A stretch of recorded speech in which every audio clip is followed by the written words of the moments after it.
The following podcast is an Embassy Row production.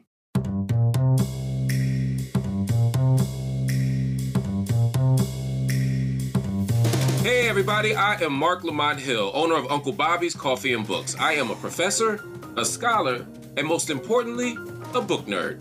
I say book nerd because I don't just love to read books, I'm the person who loves to read about the book.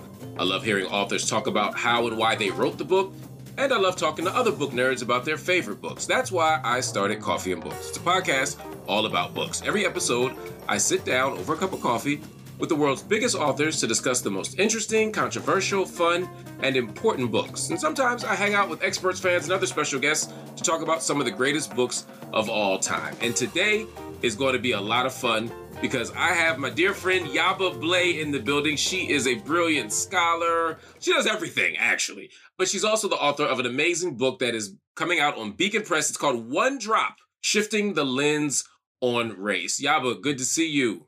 Good to see you. Thank you for having me.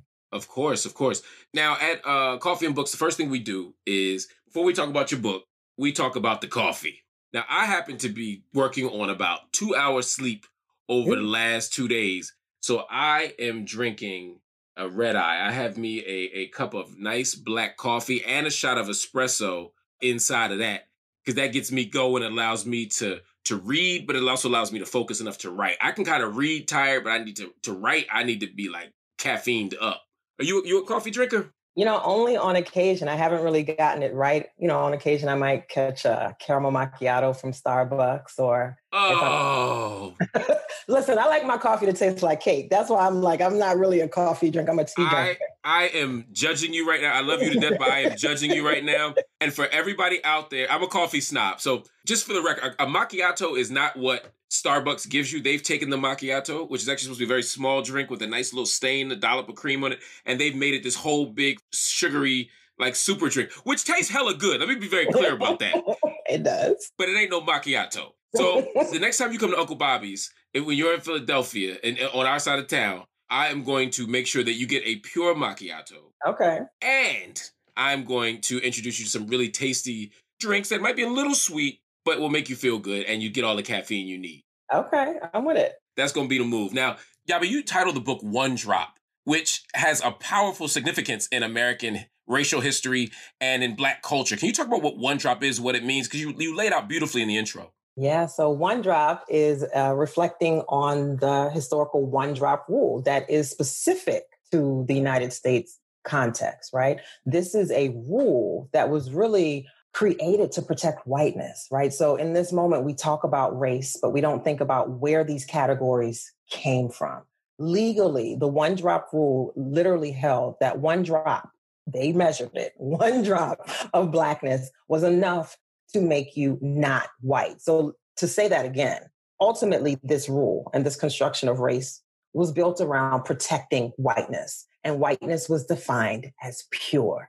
So if you had anybody 5 generations back in your bloodline who was Black, you were not white. And so they created all of these sophisticated categories, whether you were 1/16th, 1/8th, 1/4, 1/2, and all these different terms to describe what you would be. But ultimately, what they were attempting to do was to protect whiteness. I love this book, and I love the story of this book, One Drop. Talk to me about what the book is. The book is just this visual exploration of Blackness. You know, the first iteration of the title, as I was thinking about it, I was calling it The Other Side of Blackness, because literally I was pushing myself to get insight into what felt like the other side of Blackness, folks who don't look like me, yet they identify as Black and or connected to a broader identity that we know as Blackness. And you do a wonderful job of that. And there's a lot of ways you could do this. You're an academic. You could have written theoretical treatises on this. You could have written these powerful essays on this.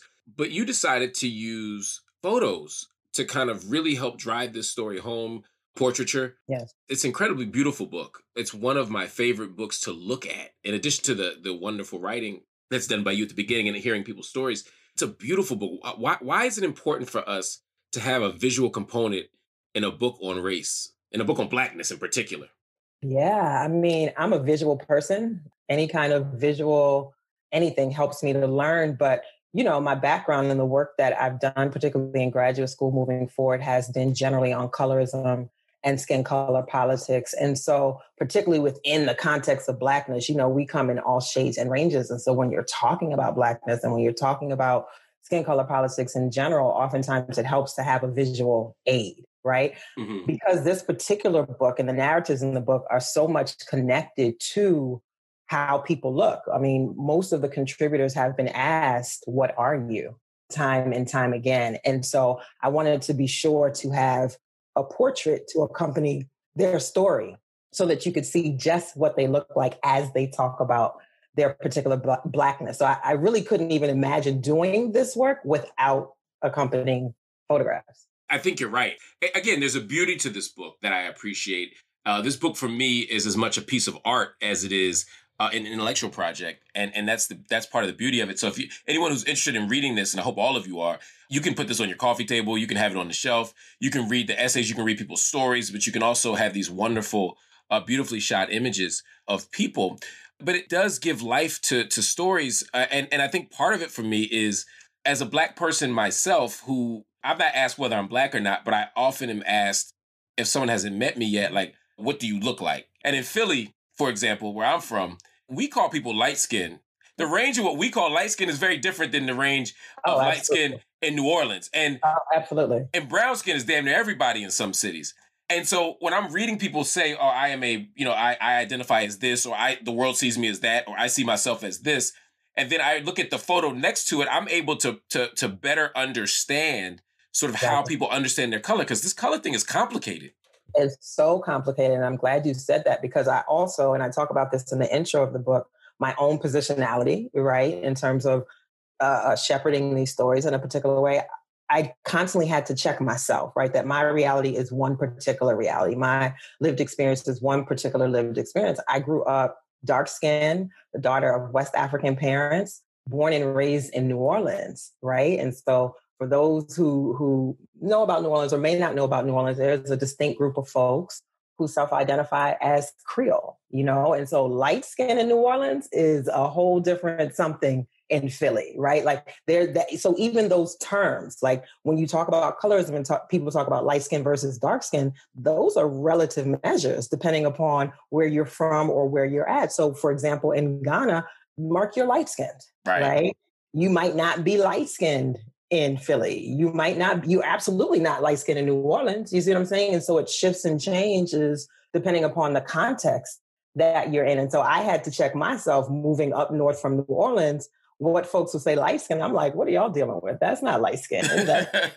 That's brown at best, but recognizing that it's all relative. And so even these terms, it's interesting to see how people self-identify even along that spectrum and why. You start with the story of this woman, Susie Guillory Phipps. Yeah. She's planning a vacation to South America, but to travel, they need passports. She pulls out the birth certificate and you mentioned Louisiana already, right? She gets a copy of birth certificate from Louisiana Bureau of Vital Records, and she comes to find out that she was colored, right? She had lived as a white woman, been raised as a white woman, had all the entitlements of white women, and she found out she was not white. What happened then? Oh, she wasn't having it. She sued the Louisiana State Bureau of Vital Records, insisting that they had gotten her records mixed up. I use a photo from Ebony magazine at the time, and in the interview, she's like, I'm white. I was raised white. My mother was white. My grandmother was white. So as far as she knows, everybody she knows is white. Well, the Louisiana Bureau of Vital Records pulled up her background, and they're like, no, in fact, you're not. Your great grandmother, Marguerite, was a colored woman. And so therefore you two are colored. And so she sued them and she lost, and she sued them again and she lost again. So if she's still alive, she's likely still listed legally as Black. And that idea is so stunning, right? That her whole stable world was disrupted because she found out that 5 generations ago, somebody was Black of some sort. And it's like her whole reality shifted. And the state was attempting to, as you point out, protect whiteness by saying, look, this is a real thing. This is a material, concrete, biological thing. And you ain't it. You thought you was it, but you're not.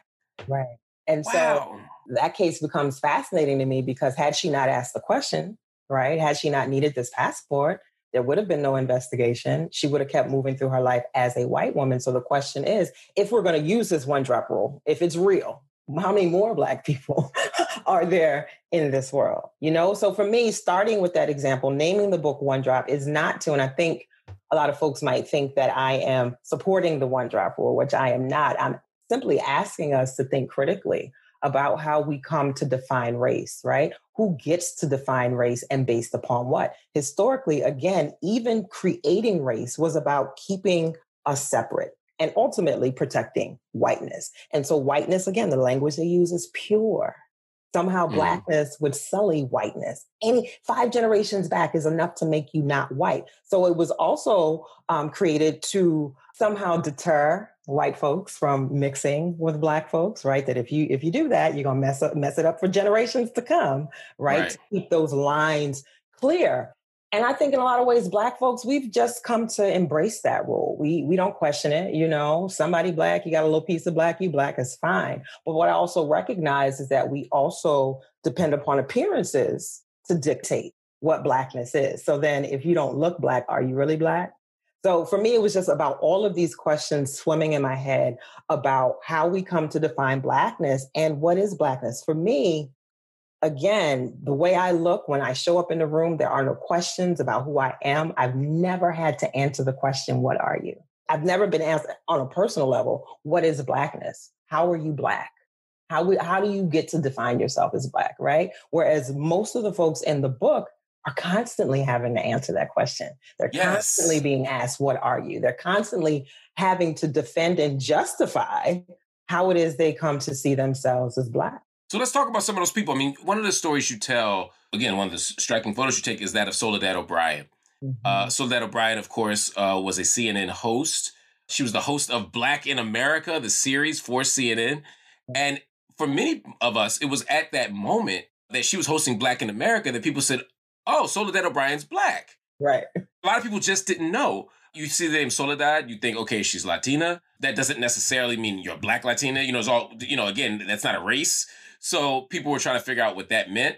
And she suddenly started answering questions because some people were asking, why is she doing it? Why we ain't get a Black person to do it? She's like, I am Black. I'm quite Black. Like, and that's a perfect example to me because you talk about how she's Black, but also there's a way that she almost opted into it, right? Like people were applauding her for not passing. People were celebrating her for choosing Blackness. It seems to me that many of these mixed race folk in the book, Blackness in some ways is a choice, or at least they're being intentional about embracing it when they could run from it, right? Absolutely. And so many of the contributors talk about that. Noelle talks about that in her intro, you know, that ultimately it is a choice and it confuses people. Her family's from Haiti. Soledad's, you know, mother is Cuban. It's confusing to people because in that context, and listen to the language, you get to be white.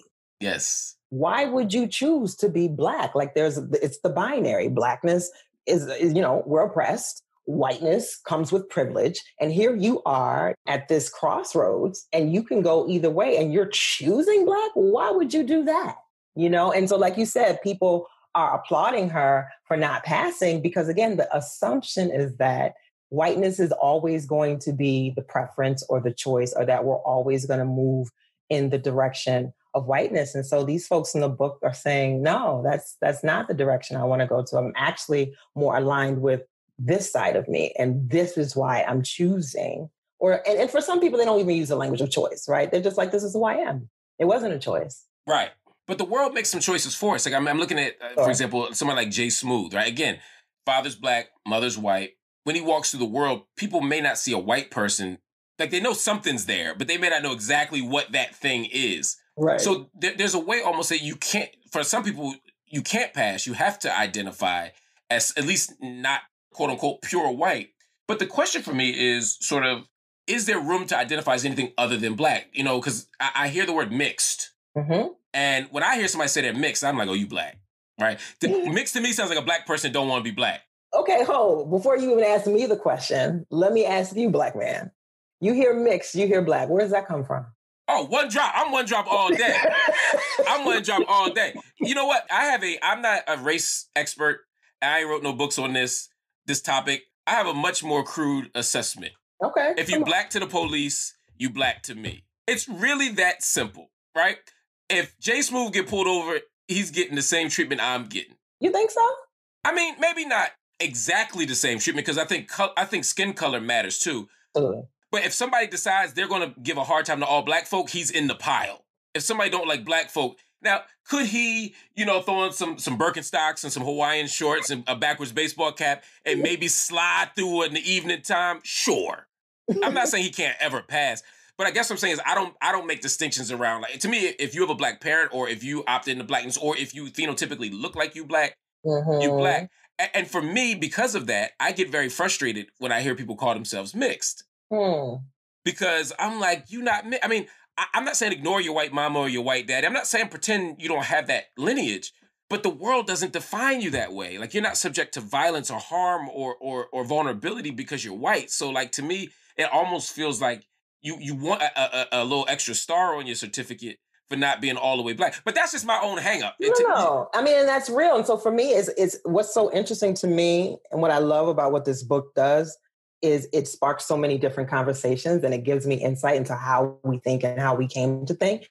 There's a full spectrum of folks who think differently. So there are folks who are like you, who are like, yeah, whatever, mix, whatever, you black, right? Then there are folks, and interesting, because, the book first came out 7 years ago. Since then, we have an influx of folks online who are clearly they're gatekeepers, right? They'll be quick to say, nah, you're not black. Right. And so, again, I'm interested to come to understand, how are we defining blackness? How do we get there? What's the measures that we're using? But for me, this is also very much situated in the broader scope of the work that I do on skin color politics, as well as colorism. So you use the example of Jay Smooth. Jay talks about being in Brooklyn, being mistaken as Jewish, right? That makes sense. Which makes me also think about the history of the ways in which we have modified our bodies to pass, right? So it's, and I'm all over the place, but stick with me. The straightening comb, for example, was not created by a black person. It was created by a Jewish person, right? That to straighten the hair, because, again, me growing up in New Orleans, like you, I can see the drop. I can see the drop. I don't care how light skinned you are, but it might be your nose. It might be a little curl in your hair. It's something. I know that you're not, quote unquote, purely white. So for Jay, with a little kink in his hair, a little tinge to his complexion, it's like, yeah, something's going on, right? But to come forward, you mentioned that you thought that Jay might get the same treatment from the police as you, and it just made me automatically think of when George Floyd was murdered by the police. Yeah. And I talk about this when we talk about the ways in which skin color and gender collide, right? What we think of dark-skinned women and dark-skinned men versus what we think of light-skinned women and light-skinned men. There is a feminization of lightness, a masculinization of blackness, right? So we get pretty boys, right?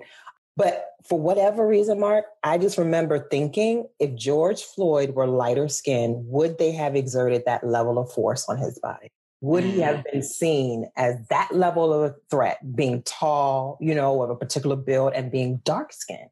And so that's why I asked the question, do you think he would have gotten the same treatment? Yeah, no, it's a solid point. I think I was being too glib. I think you're 100% right. That's why you're the expert. No, seriously, I mean, there's absolutely no doubt that dark-skinned people are not only seen as more violent, more scary, less attractive, etc., because of their proximity to more authentic or pure notions of blackness, right? And the closer to white you are, the better treatment you're going to get. We've seen that throughout history. I think there's a way, though, that black people of any sort are not exempt from that kind of violence from the state. But you're absolutely right. If George Floyd looks different, if Trayvon Martin looks different, if Mike Brown looks different, the fact that all these people I'm mentioning weren't light-skinned. I mean, there is something to that. Right. If you scan the imagery. Yeah, no, that's a solid point. How are our bodies being received by the state? What does my blackness communicate to you? And so what's interesting on the flip side, and again, this book, I think, brings up a lot of feelings for a lot of folks. I received lots of accolades from folks who felt like, this is great. As a mother of a mixed race child, I can show this book to my child. They can see themselves reflected. They can understand that they too are black. But then I also got, the other side of black folks who are like, like these people, you can't give them a pass. They're not black. Mm-hmm. They're mixed. They're biracial. Or again, the language, they get to identify as these other things. I don't have that option. Or, there's privilege associated with their light skin. I recognize that. That's the work that I do. But does that negate their racial identity? So again, coming back to Soledad, it's fair for folks to have questions about why she is the host of Black in America. Does that change her being Black? Now we're talking about colorism, right? We're talking about the privileging that comes with light skin, but does that change her racial identity? Right. And if so, how are we defining Blackness and who gets to decide? How do you define Blackness? You know, Mark, coming out of the Temple School of Thought, I tell this all the time, but, coming from New Orleans to Philly, North Philly, going to Temple, going to the Blackest Black Studies program, there is. Like, we weren't talking about Black and white, we were talking about African and European. You know what I mean? Yeah.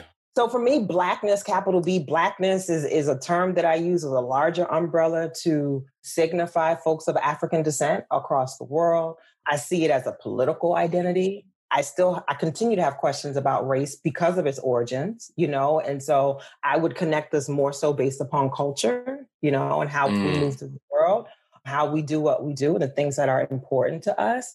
But aside from that, I mean, again, this isn't a fixed answer. It changes all the time for me. I continue to have questions, and so again, even for folks who are in this book, are we only looking at DNA? How do you move through the world? Right. I mean, and this becomes another question. I mean, to what extent does I'm going to bring up Rachel Dolezal. I knew it was coming. But it's an interesting thing, right? Because she made the argument that she's quote unquote transracial. Yeah, no. And some people would argue she's paying the price. She's choosing Blackness when she ain't even got to.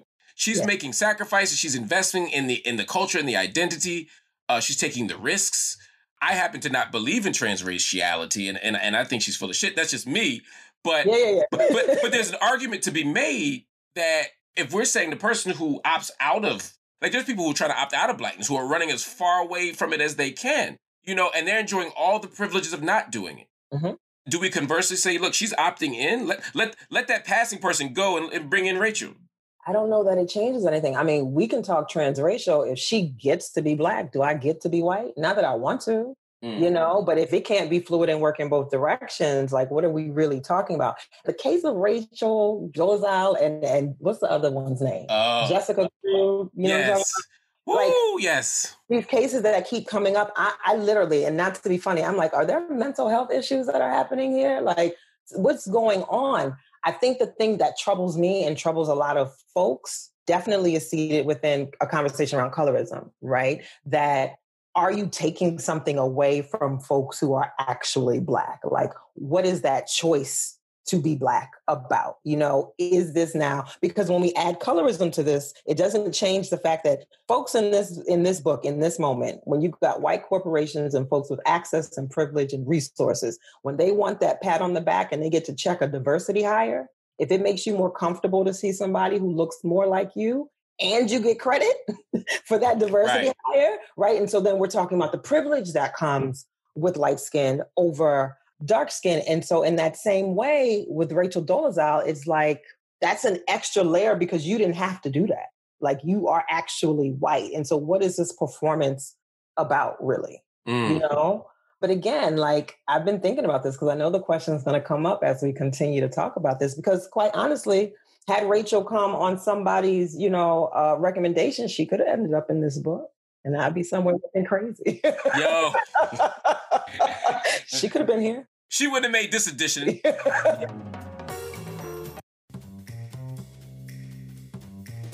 other thing I love about this book is the story of it. This book is newly being published by Beacon Press, and they've done a wonderful job. Beautiful cover. It's all the beauty of the previous edition is here with some extra new stuff. So if you bought the old one, you still want to get the new one. But talk to me about how you started with this book. Self-published, right? Yeah, I self-published it. I created my own little imprint called Black Print, of course. And I published it myself. And what's interesting is that I knew it wasn't going to be an academic book. I knew that I wanted to include the portraiture. I knew I wanted to lead with people's stories, but I knew that the voice that I wanted to bring to this book likely wouldn't fall within, the acceptance of the Academy. And that was fine. But I thought maybe a trade press might be interested. So I did the whole thing. I got an agent. I did the book proposal. Then I got linked up with Soledad, Don Lemon, the documentary. I'm like, oh, we're going to sell this book. And no. Nobody bought it. No one wanted the book. No, because the thinking at the time, or at least what I got from them, was that photography books are expensive to print. Full color photography are more expensive to print. So in the kind of negotiations, well, have you thought about doing this without photography? No. Well, what about black and white photos? Absolutely no, right? And so nobody picked it up. And so me being me, the Sagittarius that I am, I know you can relate. Absolutely. If you tell me I can't do something, I'm going to do it twice and take pictures. And so that's what I did. And thankfully, you know, I had so much support from our community. I did 2 successful Kickstarters to do the project and to print the book. And that's how I made it happen. And within probably a year or so, we were out of print. And so what happened was, moving forward, last year, I sent a copy of the book. I was a part of the Share the Mic campaign on Instagram last summer, and I was matched with Abby Wambach. And I sent Abby a copy of the book as a gift. Abby gets on Instagram and she's showing everybody like, oh my God, this book is so great, you got to go get it. Her fans go to get it and there's no book. So I'm like, except that one copy that I saw online for like $900. It was like a collector's issue. They were hustling my book on Amazon because it's out of print. And so here come all these people. They're asking me. They're like, so I thought that I was going to try and just do another run of books and sell them again myself. And a friend of mine who works in the industry is like, no, you don't have to do that. You should see if a publisher will pick it up. I connected with Tanya McKinnon, who's now my agent. And I had actually connected with Tanya because I'm ready to write the next book. And so she pitched it to Beacon, and within a week, they picked it up. Wow. That had to be gratifying you, after pushing the book yourself and not getting the response you wanted, for now someone to actually recognize the importance of it. Some of that, I'm sure, is about having a great agent. Of course, the legendary Tanya McKinnon is on the case. But also, it seems like the market has shifted. Do you think that race books and also maybe even photo books just have a different space now than they did before?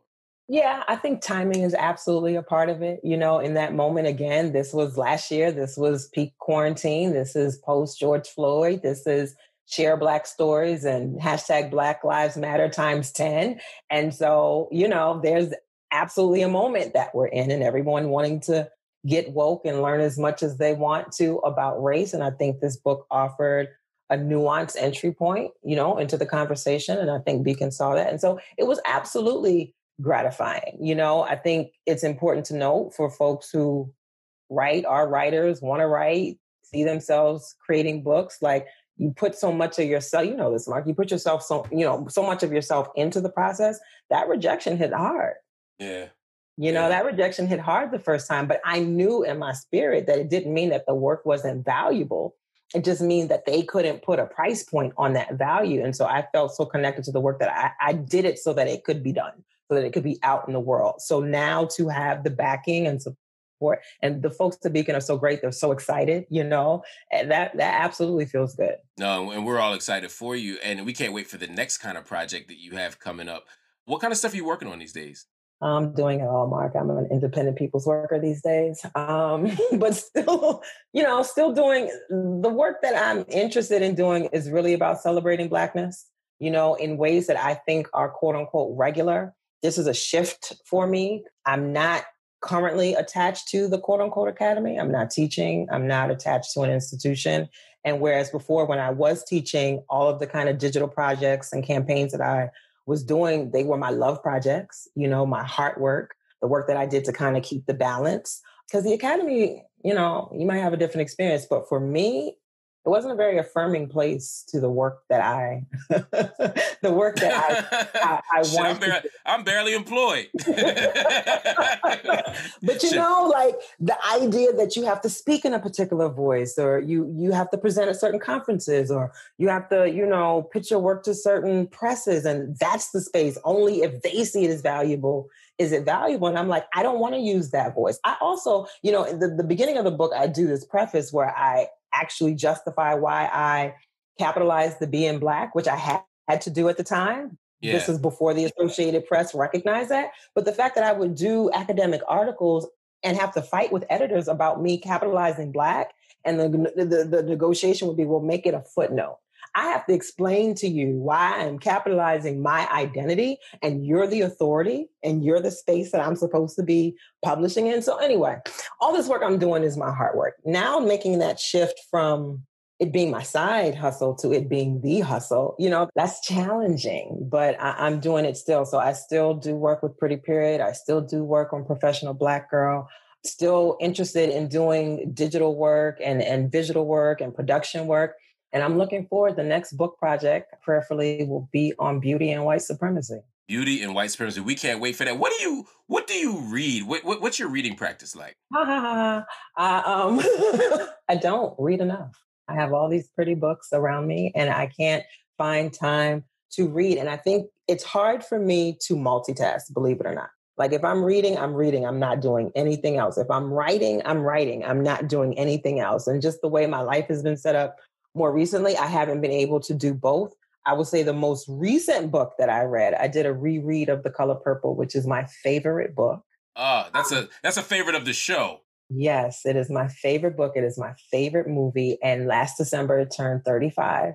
And so I did a reread of it. And I've read it, I don't know how many times, but every single time I read it, I see something differently. No, we all do. And of course, just a few weeks ago, we had Salamisha Tillett here talking about her book, In Search of the Color Purple. And of course, we talked about the story of the Color Purple and how it came to be and how it's come to mean so much to so many of us. I'm absolutely reading Salamisha's book. That one I will make time for. there you go. There you go. We have a lot of writers out there. And you said you're thinking about the next phases of your projects. And of course, you worked on this book. What's your writing practice like? Do you write every day? When I'm writing, I'm obsessive. Again, I can't do anything else. And so, it's interesting. Again, when we think of ourselves as complete human beings, when I think of my dissertation, when I think about One Drop, there's some PTSD that's happening there because the way that I put myself into this work is not healthy. And so I'm hoping to be able to find a better practice. But like literally, I need to be almost in a closet. Like everything has to be off. It's me and the computer and my notes. And I go hard. So like with One Drop, I want to say it took about 1.5 years just to collect all of the stories, all the interviewing and such. But the writing took about 4 months. Wow. That's impressive. I'm not encouraging anybody to do that. I'm talking about. And that's without coffee. That's without coffee. And I transcribed all the interviews myself. Wow. All right. So this time around, we're going to get you an assistant and a longer schedule so you can, get some sleep and relax. And yes, please. It's all good. Look, before you go, there's a game that I love to play with all of the guests. It's a game that brings me great joy. Okay. It doesn't always do that to the guest. Okay. The game is called Buy It, Borrow It, or Burn It. I'm going to name 3 books. 1 you can buy. Okay. 1 you can borrow. And the 3rd you have to burn. Okay. I'm going to tell you all 3 books, and then you tell me which one you want to buy, which one you want to borrow, which one you want to burn. And of course, you can tell me why you made your choices.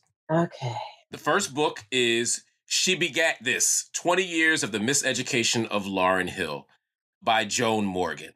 A wonderful book that examines, of course, the classic hip-hop album, but also, the life of Lauryn Hill and her artistic legacy. A beautiful, wonderful book. That's first book. Second book, More Beautiful and More Terrible, The Embrace of and Transcendence of Racial Inequality in the United States by Imani Perry. A wonderful book on race. And of course, she blurbed this wonderful book that you just wrote. I already don't like you, Mark.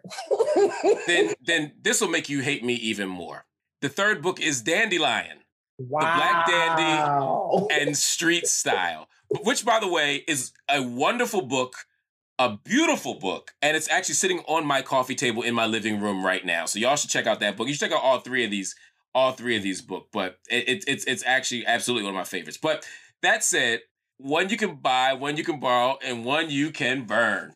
I really don't like you. Let's go! I really don't like you. All right. So I just want to say to all 3 of my sisters, this is Mark's fault.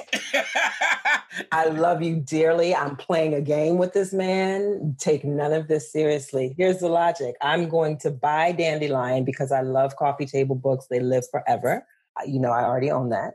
I am going to, you get on my nerves. Ooh, this is when the fun starts. I'm going to borrow Imani Perry. Yeah, I'm going to borrow Imani Perry's More Terrible, More Beautiful. And I'm only burning Joan's book because I have it and I've read it and Lauryn Hill will live in my heart forever. See what I did there? I like that. That's actually not bad. Because you know what? I would do the same thing, probably. I ain't gonna tell you what my picks would be, because I actually love all three of them, unlike you. But See? That's okay. We're gonna have a sister circle and blame you. I know, he came between us. But the logic is, for me, is that Lauryn Hill, we can still live with the album if we had to make a tough choice. We got the album, you know. Yes. But no, that's absolutely right. And y'all, if y'all want a great coffee table book, and there are so many ones, Virgil Abloh has a wonderful new book out. There's Ebony Magazine has a history of ebony covers that's out right now. A bunch of great coffee table books. But Dandelion, the Black Dandy and Street Style is so dope. It's by Chantrell Lewis. It is a beautiful book, and honestly, one of my all-time favorites. And at Uncle Bobby's, it's our best-selling photo book, except for of course, Pete Souza's book on the Obamas. Ain't nobody beating that. So, but it does well. That and Crown are like right at the top. It's just just beautiful. And of course, Imani Perry's book, More Beautiful and More Terrible: The Embrace and Transcendence of Racial Inequality in the United States, is a book that many people still teach, many people still read. It's a wonderful book that forces us to think about race in really interesting and complex ways. I draw on it heavily in my own work, especially my book, Nobody. You can't go wrong with any of these books, but you survived. Buy it, borrow it, or burn it, and you still got a smile on your face. I just want people to know who you are. I just want people to know who you are. Chantrell is my best friend. Imani and Joan are like sisters to me. Can you believe he did this to me? Oh, my God. I had Brittany Cooper burning Audre Lorde, if I remember correctly. The choices I make people make are incredible. Mark, how do you sleep at night? Why would you do this? Like a baby. This is actually what allows me to sleep at night. But no, thank you for hanging out with me today, and thank you for writing and producing this text, and thank you for reissuing it. It's going to have a big impact. It mattered when it came out the first time. It's going to matter even more at this strange, beautiful, and terrible moment in history. So thank you, Yaba. How can people find you? yabablay.com. And I'm also on social media way too much at Yaba Blay. That's right. When you go there, you'll see Professional Black Girl, you'll see Pretty Period, you'll see all the amazing projects she's up to. And we got a whole lot more. And if you are interested in any of the books we talked about, not just Yaba's amazing book, which you should buy right now, but all the other texts that we talked about today, including the ones that Yaba wanted to burn, you can go to UncleBobbies.com, or you can go to bookshop.org/shop/Uncle Bobbies, and you can get all the texts we just talked about. Thank y'all. We'll see y'all next week. Coffee and Books is a production of Embassy Row. Our executive producer is Sarni Rogers. This episode was produced by Karis Nelson. The show was edited by Maureen Begas. And you can follow me on Instagram at Marc Lamont Hill, and the show on Instagram at Coffee and Books Show. Catch you next week.